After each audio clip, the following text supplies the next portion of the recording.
Now, Senator Roger Marshall from Kansas. Sir, good to have you on the show. Thanks for stopping by today. Vince, what a busy day up here. You got all the ammunition. There's not enough time in the day to get all this on your podcast today. I know. I mean, and I know I think people in the chat can tell that I'm practically sprinting through the content today because I'm trying to contain it all. Yeah. And the House this morning, Senator, has passed the big, beautiful bill, which means it's now up to the Senate to handle this thing in reconciliation. Give us your impressions this morning, your thoughts about this. Well, first of all, just a big shout out. Congratulations to Speaker Mike Johnson and President Trump. I've been telling people all along, President Trump is the best closer in the history of politics, being able to finish a deal. Who would have thought they could have got this done? Now it's the job of the Senate to make this a better bill. And I think that the big opportunity probably is to address our national debt a little bit more specifically. The biggest problem this country faces, $36 trillion national debt, that there's an opportunity here to cut some wasteful spending. Just look forward to the bill getting over, but we've been working on it. We've been working on this for months already and just can't wait to put pen to paper. Can you give me any specifics on spending cuts? Like what would be different about the Senate version of the bill? In the end, both of these bills need to be a match set, obviously, in order to pass. But what would be different in the Senate version? What kind of other spending cuts are you looking for? Look, I think the big opportunity in this bill is to improve Medicaid, to strengthen Medicaid for those who need it the most, to make sure that we have Medicaid for those seniors that are in nursing homes, people with disabilities, children. And to do that, we need to get rid of a few more loopholes. I still think there's some opportunities in something called a provider tax that states are using to manipulate the reimbursement from the federal government. So we want to preserve the best part of Medicaid, but there's still some more loopholes that we can tighten up. I still don't think they've adequately taken care of all the illegal immigrants on Medicaid, especially when they get emergency medical cards. Will be just one example. So let me ask you about something I have a theory on, and it's an educated theory because I saw Marjorie Taylor Greene post about it a couple days ago, which is rescissions. Okay. The President of the United States has a rescission power. He can, just for the audience's benefit, he can decide that there's spending he doesn't think we need. He can ask Congress, hey, let's revoke that spending. Let's not do that. And so in the Senate, you can actually pass that with a simple majority vote. It's a huge power. It's an amazing power, actually. Do you expect the president to send over some rescissions packages to cut some spending after this is all over, this big, beautiful bill?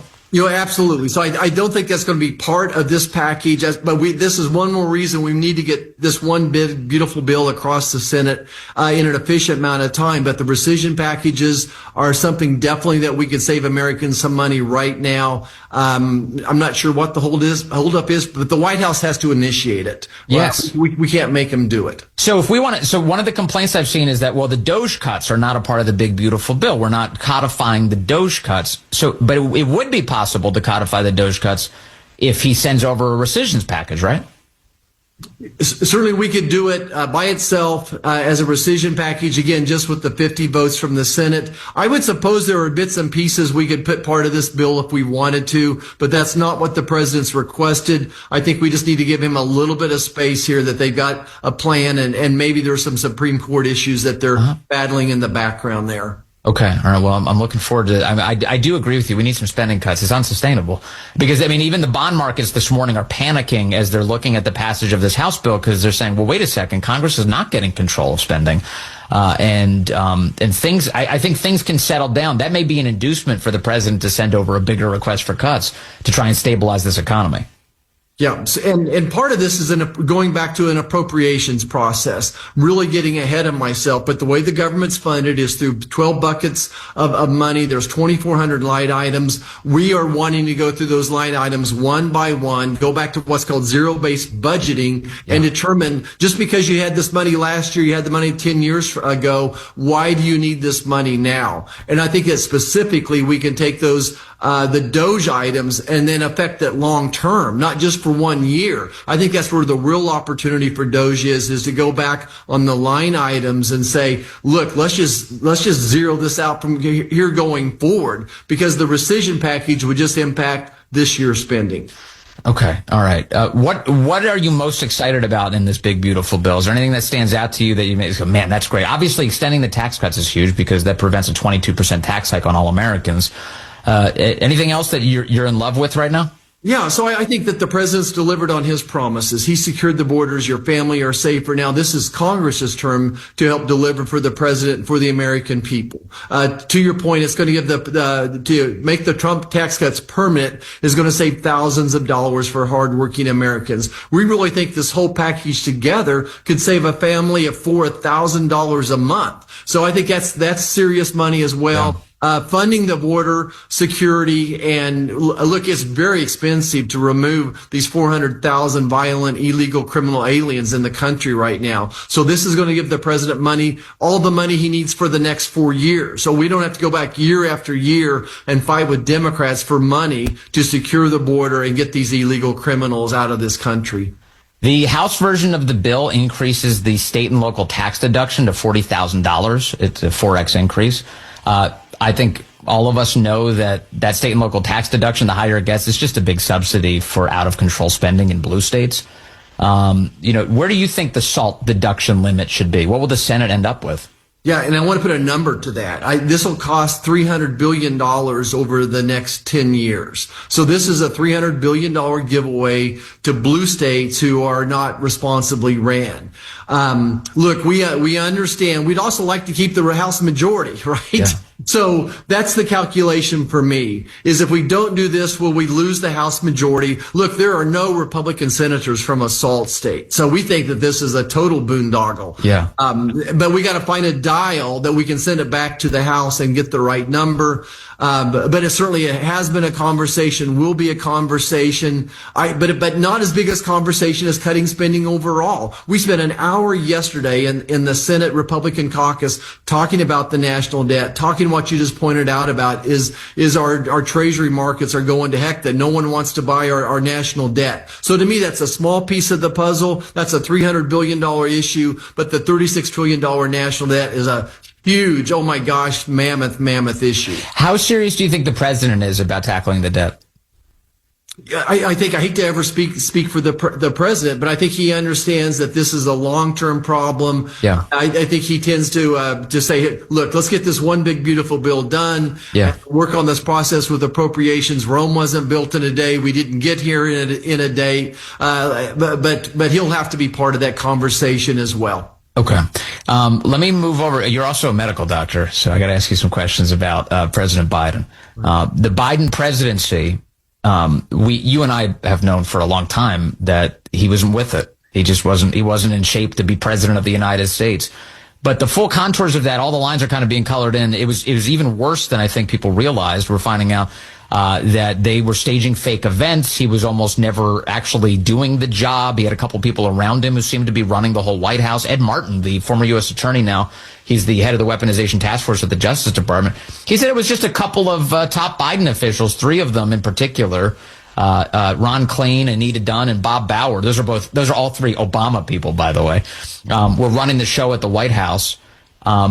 What do you make of all of this? Doesn't it kind of seem like we should be looking back at all of the signatures where Biden's name was affixed to documents and whether or not those are even legitimate, from legislation to executive orders to pardons? Yeah, absolutely, Vince. And I'm almost speechless just to think about all of this. And but you and I are not surprised. I think most of your listeners are not surprised that this White House, that Joe Biden, his family, the legacy media have lied to us about everything. They lied to us about Hunter Biden's laptop, Russia, all things COVID. They lied to us. So I think that's one reason that Donald Trump won, is that they just didn't trust the White House. Look, I wouldn't wish cancer on anybody, but that's no excuse. That does not hold Joe Biden, his family, the legacy media accountable. And I think that's what's important. We need to hold everybody accountable and sit here and say, look, This is the one more chapter on this cheap movie that you guys are writing. This type of cancer, this type of prostate cancer takes at least 2 years to metastasize to the bones, and typically 5 to 7 years. It is just, this guy had access to the best medical care in the world. I just couldn't imagine that they weren't doing this PSA test since 2014. That just doesn't make any sense to me. And then they break this news when? They break the news when this interview with President Biden comes out. And if you didn't think Biden was mentally incompetent before then certainly you would now. And we've been seeing this type of tangential thought process go on for years. Congressman Ronnie Jackson was the White House doctor for many years for Presidents Obama and Trump. And he told me, I didn't realize this, and I went back and I checked, he was right about this. In 2019, there was a medical report for Biden that said he had an enlarged prostate. 2019. So if you have a report of an enlarged prostate, wouldn't that be the kind of thing that a medical doctor would be attentive to, especially for the President of the United States with each passing exam? Right. So truly, I understand after the age of 69, it's a little bit debatable whether you should have a PSA test done or not. But I think when you're the president of the United States and we're worried about your health, and especially you're running for a second term, all the more reason you would do a PSA test. It just, none of it makes sense to me. It's just too coincidental that they wait to break the news when they did. Again, when the Her report comes out, when these tell-all books are coming out. It's just too coincidental. The American public is smarter than this. So what can be done about this? Because obviously, I mean, talking about how scandalized we are about it is one thing. You know, it's like, just be like, this is crap. I can't believe this happened. That we saw it coming. That it's ridiculous that the media is now pretending like they're just finding this out. That's all true. But it does strike me that for all the chatter about a constitutional crisis coming, if Trump somehow wins back the presidency, the reality is that we have learned that we have been in a full-blown constitutional crisis. If the president of the United States was an invalid, he's incapable of doing the job, and other people were doing it for him, that's completely unconstitutional, Senator. Shouldn't there be a way to address this? So there absolutely is, and there needs to be some type of hearings and investigations on it. One last point I want to make, though, Vince, is that the next chapter of this book is that Joe Biden's going to be totally mentally incapacitated in 6 months. And they're going to say, oh, this is metastatic prostate cancer as cognitive decline. And really, it's the last chapter of Alzheimer's. So we'll come back in 6 months and see where we are. There's just so much oxygen up here, Vince, right now. And I think that I'm focused on the future. I'm focused on balancing the budget. But at the same time, there's other committees. And I think really the House traditionally has had the better retrospective reviews. What Jamie can do over there in his review committee, and Jim Jordan can do as well. So they've got to do their job. Yes, we can do it in our oversight committees as well, but I'm locked in on balancing the budget. I'm locked in on trying to save health care for this country. No, that makes sense. I just think that, you know, like in his final days as president of the United States, including while he was sitting at the inauguration of President Trump, his entire family was being pardoned by autopen at that moment. Anthony Fauci was being pardoned. Liz Cheney was being pardoned. It's the craziest thing. And now, so if you're saying that he didn't even have a role in that, it does seem worthy of an intense examination about to what extent all of that was just completely invalid. Yeah, Vince, that's just it. I haven't thought about that one for a while. But they were pardoned for crimes they have not been convicted of, which I think, I'm not a constitutional lawyer. That sounds unconstitutional to me. It doesn't sound right. That needs to be litigated somehow, some way as well, let alone was the president mentally competent when he made those. And I think that, look, if this was in front of the Supreme Court right now, it would not be a 9-0 decision, right? But that's an incredible point to bring up again. Amazing. All right. Well, Senator Roger Marshall, I know you'll be busy in the weeks ahead. Score some of those spending cuts for us, will you? And thank you very much for joining me today.